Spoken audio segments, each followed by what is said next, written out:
La guerre en Syrie a fait plus de 70 000 morts et des centaines de milliers de réfugiés. Un drame qui se déroule sous les yeux de la communauté internationale divisée.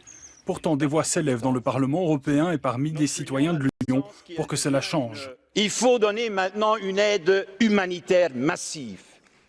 Il faut établir une zone antiaérienne au nord de la Syrie.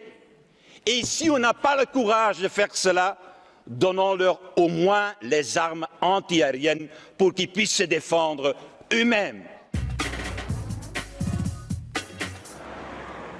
Ghazi El Ras est un pharmacien d'origine syrienne installé en Belgique depuis plus de 40 ans. Sa vie a basculé il y a 2 ans à cause de la guerre civile qui déchire son pays natal. Ghazi est devenu un maillon essentiel d'un réseau d'aide aux populations syriennes. Sa mission est de leur faire parvenir médicaments et matériel médical. Entre 2 clients, il nous emmène dans sa réserve. C'est ici qu'il entrepose tout le matériel qu'il a réussi à collecter.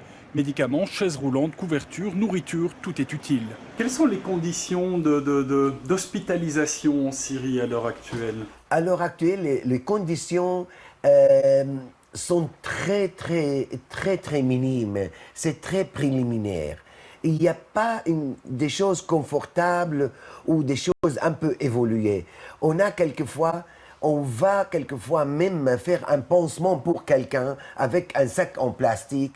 Le plus grand défi de notre pharmacien est d'arriver à faire livrer tout son matériel au cœur même de la Syrie dont le régime cherche à contrôler l'aide humanitaire. La nuit est désormais tombée sur Bruxelles. 2 ambulances achetées d'occasion sont stationnées devant la pharmacie. Elles vont être chargées de dizaines de caisses de médicaments. J'ai inscrit ici le mot de Hama. Dans l'hôpital à Hama, il n'y a plus aucune boîte de médicaments.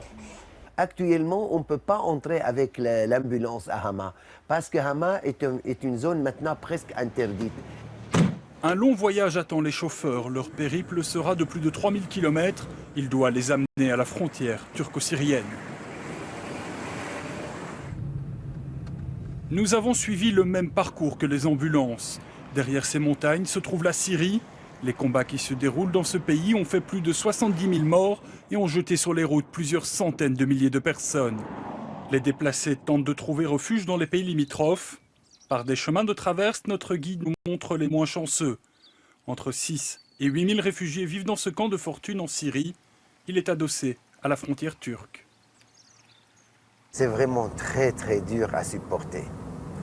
C'est même quelquefois, quand je suis tout seul et je regarde, je commence à pleurer. Je me mets à pleurer. Pour se rendre compte de la tragédie qui se joue, il suffit de se déplacer de quelques kilomètres dans cet hôpital tenu par des médecins syriens en Turquie.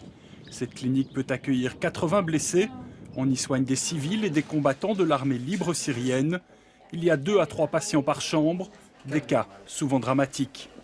2 of them have paraplegia by snipers. They targeted by snipers, and their spinal cord, they have CSI, so they can't walk now. And you see, they are just young people. Les médecins qui travaillent dans cet hôpital le font avec les moyens du bord, malgré l'aide de certaines organisations non gouvernementales. Il n'y a pas assez de lits pour accueillir tout le monde et le matériel médical est insuffisant.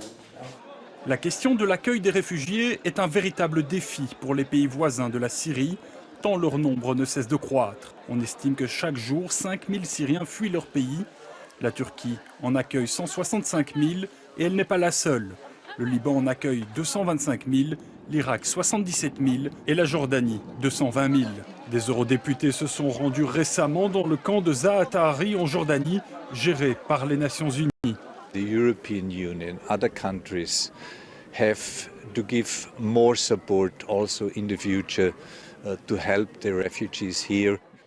Those thousands of children which are here need an international community which is worth of its name and provide not only for this humanitarian help on the spot, but also for hope for those brutal regimes which have caused this suffering be not only ousted but brought to justice. L'Union européenne a déjà fourni plus de 417 millions d'euros d'aide pour les réfugiés syriens. Mais Ghazi déplore que l'aide humanitaire n'arrive qu'au compte-gouttes à l'intérieur de la Syrie. La seule note d'espoir que Ghazi perçoit, ce sont ses enfants qui peuvent désormais s'exprimer librement sans risquer leur vie.